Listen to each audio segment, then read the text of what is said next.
gracias por continuar esta mañana aquí con nosotros. Tenemos en el día de hoy a Matías Bosch y Iron Fernández. Iron es economista, Matías Bosch dirige la Fundación Juan Bosch. Ambos han sido parte de un proceso para una investigación que tenemos aquí, la radiografía del trabajo en República Dominicana. Trabajos dignos o empleo chatarra se plantean ustedes en este escrito. Nosotros queremos primero darles los buenos días y que de inmediato ambos nos expliquen de qué va esto, de qué se trata. Muy buenos días y bienvenidos. Buenos días. Muchísimas gracias. Este es un trabajo que tiene dos raíces. Una raíz fueron las informaciones que se dieron el 27 de febrero,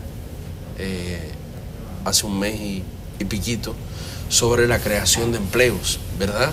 La exposición del presidente en la Asamblea Nacional. La exposición del presidente, que aparentemente era un panorama muy halagüeño, sí. Y realmente cuando uno realiza, por un lado, dónde se han creado la mayoría de esos empleos, de esos 400.000 y tantos empleos, que ha sido en sectores de muy poca productividad y de trabajos muy poco remunerados, uno se entra a cuestionar si eso puede ser un éxito de un ajuste del modelo económico y del efecto de mejores políticas económicas.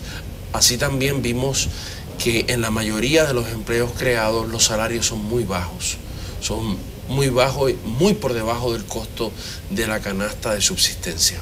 El otro origen tiene que ver con la discusión que todavía está en el tapete, hoy sigue en la prensa, que es el reajuste salarial. Nosotros ahí lo que planteamos es que si hubiese sido un aumento, un reajuste verdaderamente justo del salario, tendría que haber sido por lo menos del 53%. Y Iron les explicaría por qué.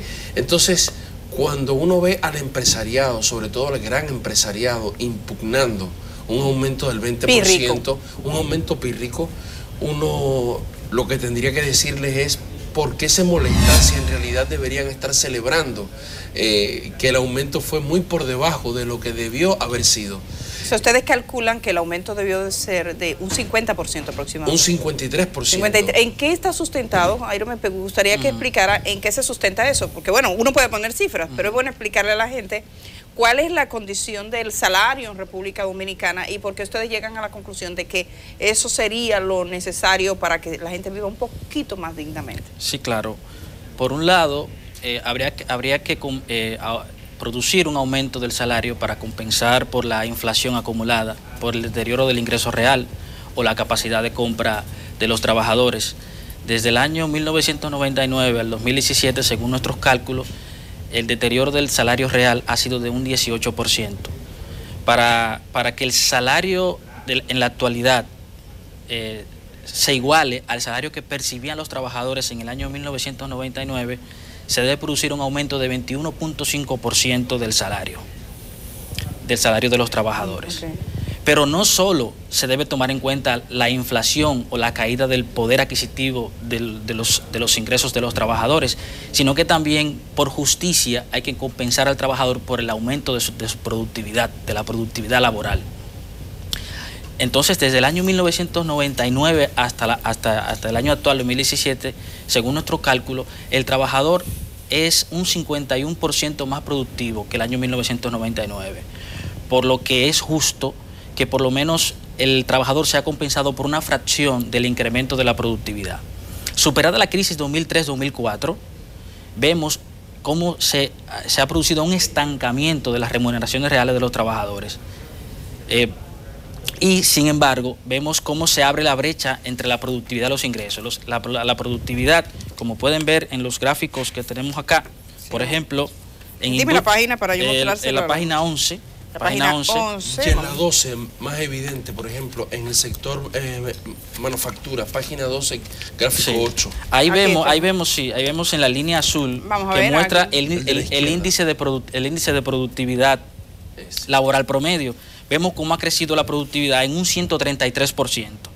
Sin embargo, el ingreso real ha caído un 11.5%. Okay.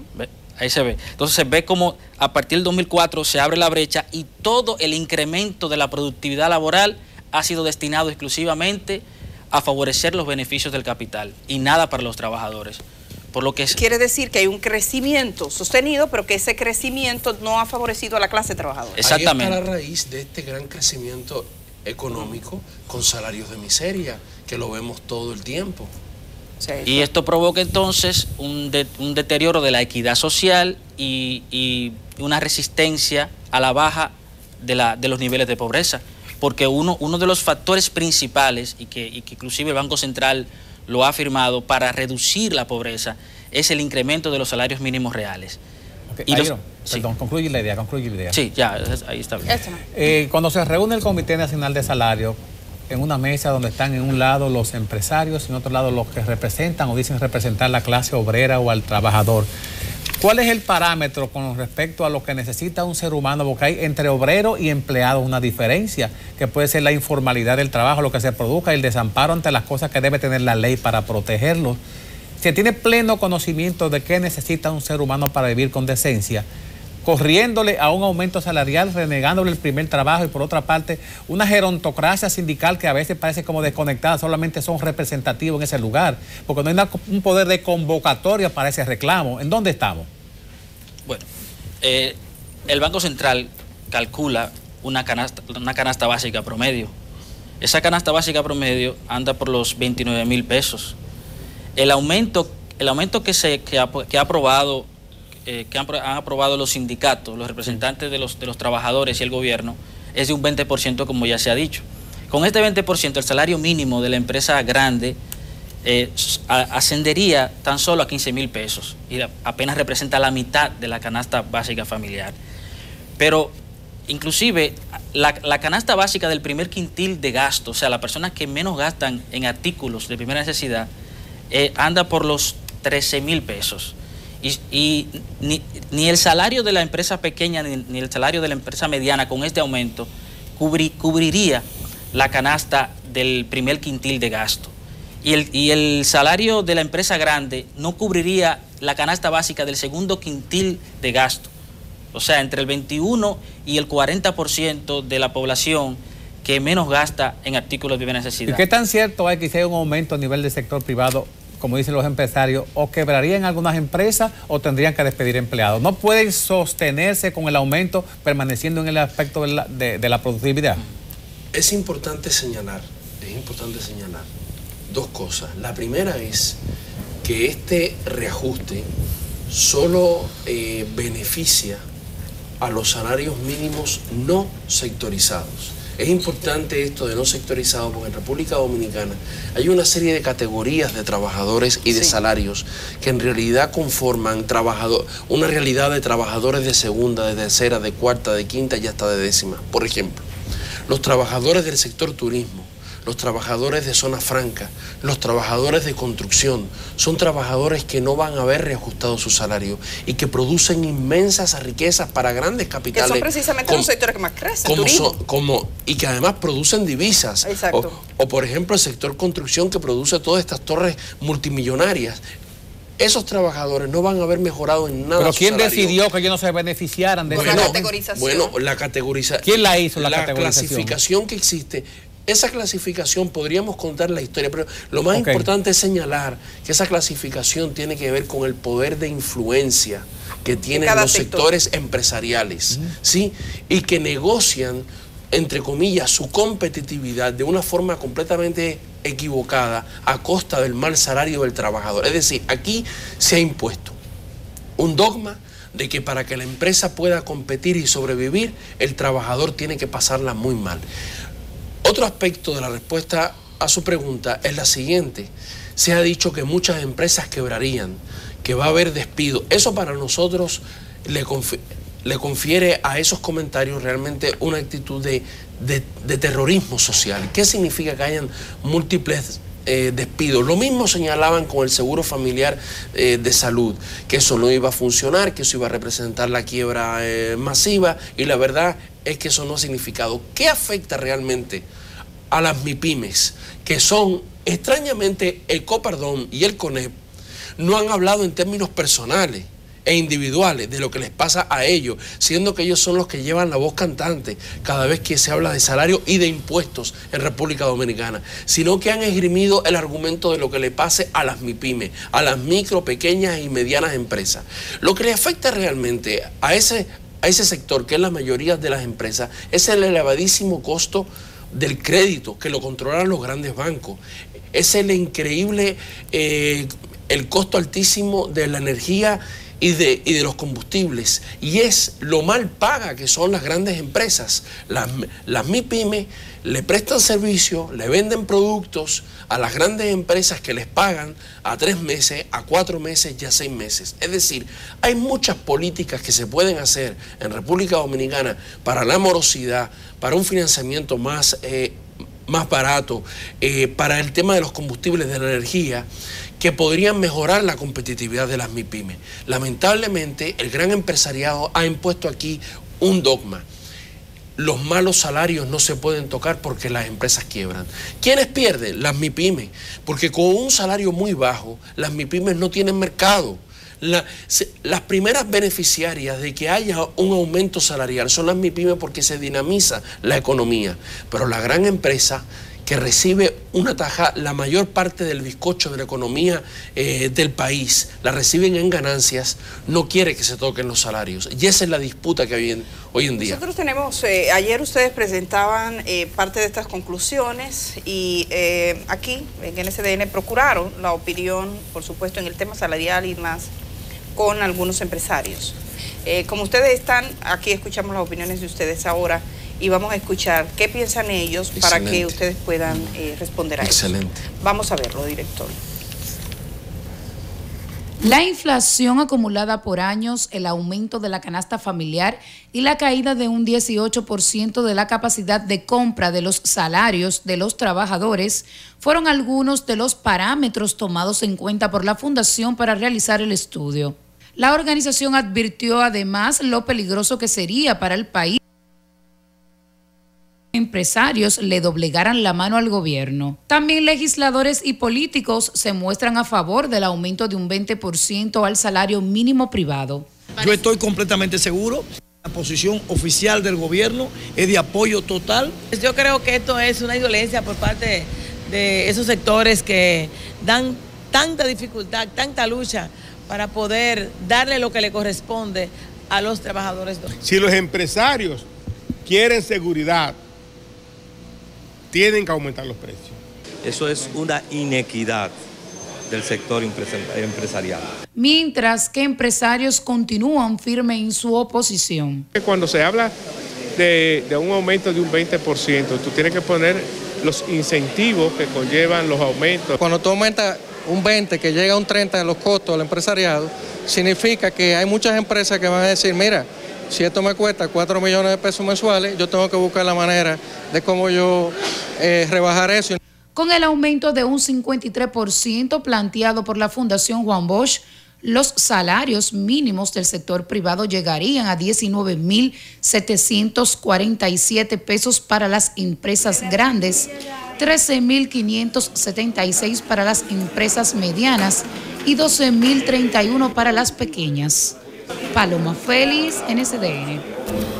Bueno, estamos hablando realmente cuando uno ve los salarios que serían resultado de subir los 50%, uno piensa incluso en la ropa que visten ciertos empresarios y esa cantidad de dinero, que es el salario de un mes de un trabajador suyo, no alcanza para comprar la ropa que ellos visten un día. Es muy simpático porque lo primero es que si la informalidad en República Dominicana y el desempleo y el subempleo dependieran de no aumentar los salarios, uno tendría que preguntarse por qué hay tanta informalidad, tanto subempleo y desempleo hoy con salarios tan precarios. Eso es lo primero que uno tendría que preguntarse. La verdad es que la matriz productiva de República Dominicana y donde han invertido sus capitales las grandes empresas, son en actividades que requieren poco empleo. Eso es lo primero. Y lo segundo, que Iron podría también profundizar, es lo más repartido que está el bizcocho. Es decir, uno podría entender que no se pague más porque hay una restricción de presupuesto. Pero cuando uno ve los datos, resulta ser que los empresarios se están llevando la mayor parte del bizcocho y no la quieren redistribuir. Diríamos que casi toda la parte, porque, o sea, en las últimas 2 décadas lo que se ha producido es una enorme concentración de la riqueza, del ingreso nacional, a tal punto que, según nuestro cálculo, en 1996, de cada 100 pesos que producía la economía, casi la mitad, o sea, 48 pesos, se utilizaba para remunerar a los trabajadores. Ajá, ¿y hoy cómo es? Al 2015, que hasta donde tenemos datos, al 2015, de cada 100 pesos, solamente se utilizaban 27 pesos para remunerar a los trabajadores. Casi la mitad, un 44% de reducción. Sí, casi la mitad. ¿Eso por qué pasó? Porque vemos cómo desde el 2004 se ha producido un estancamiento.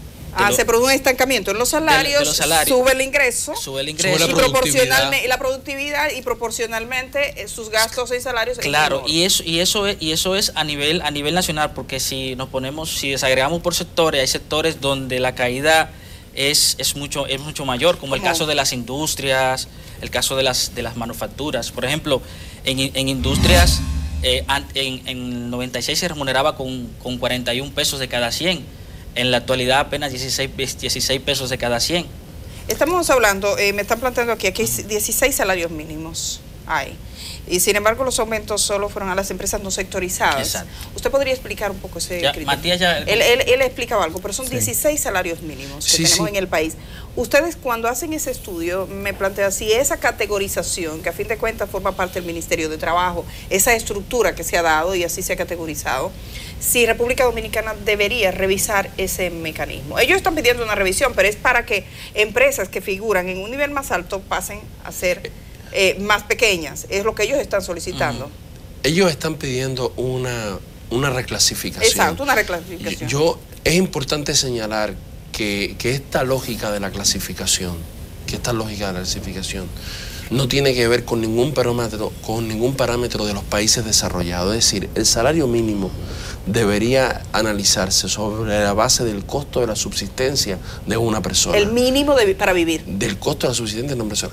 Sin embargo, en nuestros países, República Dominicana, El Salvador, Guatemala, Honduras y otros, se impuso este criterio de supuestamente tomando en cuenta cómo asegurar la competitividad de las empresas,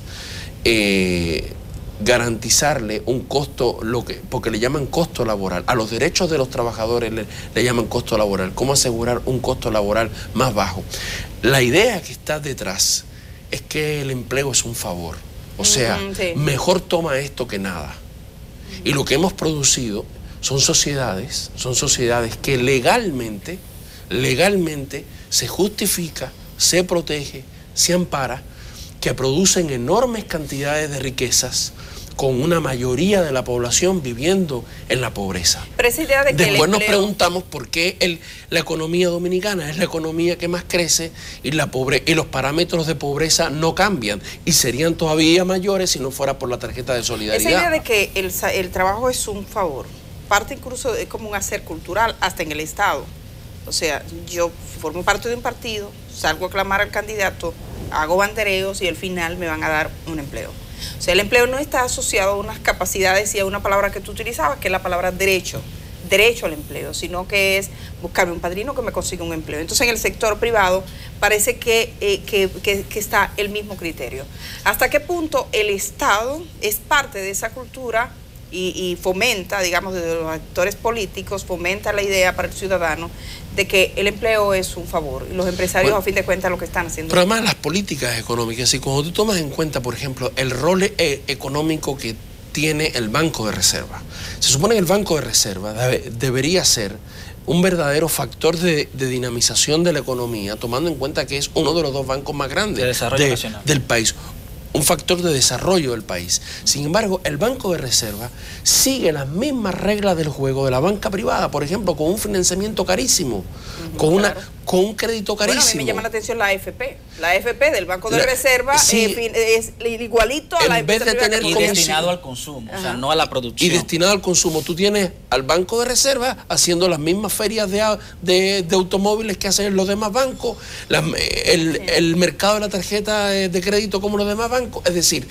el Estado promueve unas políticas económicas que reproduce un modelo poco productivo, donde el trabajo no es el factor esencial y los derechos del trabajador no son el factor esencial. Y hay que señalar que esta doctrina que se ha impuesto en República Dominicana es violatoria de la Constitución, ya es violatoria de los derechos humanos, porque el trabajo es un derecho fundamental y vivir del salario es un derecho fundamental también. Y bajo este modelo económico es imposible. El término que utiliza el sector empresarial de la reclasificación, ¿a qué se refiere? Y si por otra parte ellos no entienden si es una ley del mercado, de la economía, que el aumento salarial va a inducir o a producir un nivel más alto del consumo de lo que ellos producen y que al final de cuentas va a retornar a ellos lo que van a invertir en sueldo. Bueno, esa última parte en sus declaraciones no la quieren reconocer, pero en términos económicos eso es lo que probablemente se producirá con un aumento salarial. Un dinamismo de la economía, un efecto multiplicador de la demanda agregada, porque la gran mayoría de los trabajadores utiliza una gran parte de su ingreso para el consumo. La mayor parte del ingreso de los trabajadores se destina a adquirir artículos de primera necesidad, lo que va a promover un aumento de la producción, un aumento de las ventas, incluso un aumento de los beneficios de las empresas, principalmente de las MIPYMES. Yo he escuchado varias veces a Pepín Corripio decir eso. Señor, aumentemos que eso va a beneficiar, la gente va a poder comprar más. ¿Y qué es la reclasificación? Hay una clasificación para el sector no sectorizado, que es en función del valor del capital de las empresas. Sí. Lo que se teme los sindicalistas es que se promueva una reclasificación que privilegie a la clase empresarial. O sea, que las empresas más grandes logren una especie de clasificación nueva que le permita pagar pagar salarios más bajos todavía. Sí, porque la idea es que son más pequeñas. Exactamente. La están considerando muy grande. Los salarios de por sí son bajos. Hemos visto que los salarios no alcanzan para cubrir la canasta básica familiar o para cubrir el costo de la vida mínimo, y aún así pretenden una reclasificación que aumente sus privilegios. A mí me gustaría, con este estudio en la mano, algunos de los puntos fundamentales que usted encuentra en los hallazgos y nosotros comenzamos. Por ejemplo, hay una consideración aquí que está en la página número 5, dice, ¿cómo van los salarios? Eso es un despojo a la franca. Eso tiene que ver con lo que te explicábamos. Sí. Es decir, los salarios no están bajos porque no haya dinero. Hay dinero. O sea, los salarios están bajos porque aumentando la productividad, esa productividad se ha orientado en su mayoría a la ganancia del capital. ¿Y ustedes tampoco a impuestos ni a salarios, a la ganancia del capital? Y lo están planteando sectores que más crecen. Por ejemplo, la situación específica de los sectores que generan divisas, que yo usted lo citaba, que es zonas francas y turismo, serían de los peores. O en los bancos, por ejemplo. Productividad. Que también lo veo, o en el gran comercio, que también tú lo ves. Hoteles, bares, restaurantes y manufacturas. Entonces, a mí me gustaría la parte gubernamental, o sea, ¿qué puede hacer el Estado? Y un Estado que nos está diciendo, la economía dominicana está creciendo y también que ha anunciado que hay más nuevos y mejores empleos. O sea, ¿qué puede hacer el Estado y cómo valoran ustedes los anuncios que se hacen? De que cada vez que se inaugura algo nuevo, dicen, bueno, estos son nuevos empleos para la formalidad. Es verdad que nuevos empleos, es decir, cuando nosotros hacemos el análisis, se han creado más de 400.000 empleos. Pero no han sido suficientes para reducir el desempleo. No compensan el desempleo o los empleos que se están creando. Porque la cantidad de empleos que se han creado, o sea, más de 450.000 empleos que se han creado, solamente ha servido para igualar el crecimiento natural de la población económicamente activa. Por eso vemos que en los últimos 4 años de gobierno, el desempleo apenas ha bajado 1.4%. O sea, en 4 años solo ha bajado 1.4%. ¿Por qué? Porque la cantidad de empleo que se ha generado no ha sido suficiente para producir una reducción sustancial del empleo. Una parte del sector empresarial son los sucesores del gran inicio de los que fueron los pioneros en la formación de las empresas, pero uno lo que percibe que el sector empresarial hace negocios para perder, como si le tuviésemos que rogar que no se vayan, que no inviertan porque le hace falta a la sociedad. Es una necesidad mutua. Ahora, ¿qué tanto hacen negocios para perder? Bueno, según nuestros datos, siempre están ganando. O sea, siempre están ganando porque vemos que aumenta la productividad sustancialmente, la productividad del trabajo, aumenta el crecimiento económico. O sea, ¿a dónde ha ido a parar ese crecimiento económico? Uno de los más altos de América Latina, que lo celebra tanto la clase empresarial como el gobierno. Ese crecimiento económico ha ido a parar a los beneficios del gran capital. ¿Que se reinvierte generalmente en la República Dominicana? ¿O hay un capital migratorio que se va como depósito, como ahorro, como seguridad? Bueno, se va la minería, se va el turismo, se van las zonas francas también. Es importante señalar que cuando se habla, por ejemplo, de las exoneraciones fiscales, y de las exenciones fiscales y de los bajos salarios, ahí tú tienes cuál ha sido la política de incentivos que ha tenido el Estado dominicano desde las reformas estructurales neoliberales de inicio de los 90, para qué tipo de economía tenemos. Es decir, bajos impuestos, bajos salarios, son las herramientas que yo utilizo para estimular la economía. Y eso se ha visto que solo produce miseria, produce un Estado débil, baja inversión social y produce pobreza con trabajadores que ganan poco. Ayer lo decía el presidente del Consejo Nacional de la Competitividad y me parece muy interesante. Ninguno de los países que llevan la delantera en la economía internacional utiliza los salarios como factor de competitividad. Tampoco los impuestos como factor de competitividad. Lo que hay que colocar son los incentivos correctos. ¿Qué es lo que hemos parido en República Dominicana? Una economía que está comandada fundamentalmente por el comercio y comandada fundamentalmente por el sector financiero y por el sector comunicaciones. Cuando tú tomas comercio, sector financiero y comercio, tú tienes una economía que produce pocos puestos de trabajo y en muchos casos muy mal remunerados, porque no es una economía que privilegia el conocimiento, el saber, la productividad. Nosotros tenemos que colocar los estímulos correctos para atraer las inversiones a los sectores que producen buena cantidad de empleomanía y también buenos salarios. Por ejemplo, en República Dominicana se desmanteló la industria nacional para darle lugar a la zona franca. Las zonas francas son intensivas en mano de obra, pero con bajos impuestos y con bajos salarios. Y eso es lo que hay que reenfocar en República Dominicana. Cuando recordamos la campaña del presidente Danilo Medina, la primera campaña él hablaba de la necesidad de un cambio de modelo económico, ustedes recuerdan. Pero ese cambio de modelo no se ha producido. Sí, él decía, hay que cambiar el modelo. Se han hecho políticas que hay que reconocer, se han hecho políticas, sobre todo políticas que tienen que ver con las herramientas de la banca solidaria, que es un subsidio estatal al crédito, sin tocar las grandes herramientas como el Banco de Reserva y el cambio de las compras del Estado para fomentar más compras a las MIPYMES y la herramienta de las visitas sorpresas con créditos blandos al sector del campo. Pero no se ha tocado la columna vertebral. Pero no se ha tocado la columna vertebral de cómo se genera a gran escala mejores empleos, más empleo y más salario.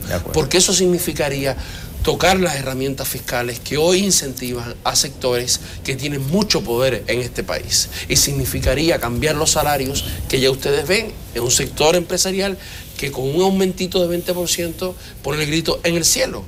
Quisiera, ya nosotros terminamos esta entrevista, pero sí que comentábamos algo antes de comenzar la entrevista por un proyecto que está preparando Iron Fernández, que me gustaría que lo detallara porque me pareció muy interesante, porque obligaría, oigan esto, obligaría a que los funcionarios públicos lleven sus hijos a las escuelas públicas. Eso sería toda una novedad. Entonces, a mí me gustaría que me hablaras de ese proyecto, cómo sería, bajo qué idea. Bueno, es un proyecto que está tomando cuerpo, es un proyecto de ley de ética pública.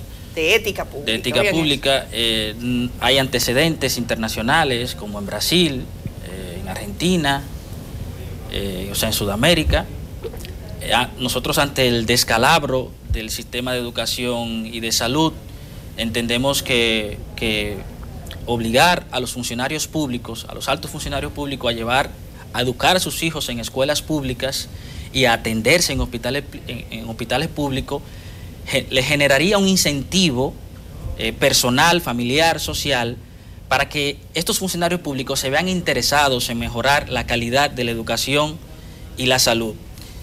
Y además le generaría un compromiso concreto y directo a los funcionarios públicos de cara a las reformas necesarias que requiere el sistema de educación, porque como hemos visto, el 4% no ha sido suficiente para elevar la calidad de la educación. O sea, la mayor cantidad de insumos, que es lo que representa el 4%, construcción de escuelas, varillas, cemento, no es suficiente. Se requieren reformas de mediano y largo plazo profundas, para lo cual se requiere un compromiso serio del funcionario público. Entonces, bueno, esa es una idea. Si eso no está sobre los derechos constitucionales del ciudadano, decidir qué tipo de educación le da a sus hijos. Pero aquí, por ejemplo, están obligados por ley a que estén en el sistema de seguridad social. Y entonces los legisladores crean su propia seguridad social que pagamos, porque aquí ha aumentado, incluso se paga aparte. Sí, pues ya ahí se privilegió con el uso de la ley a un sector muy particular y minoritario, que son los congresistas. No,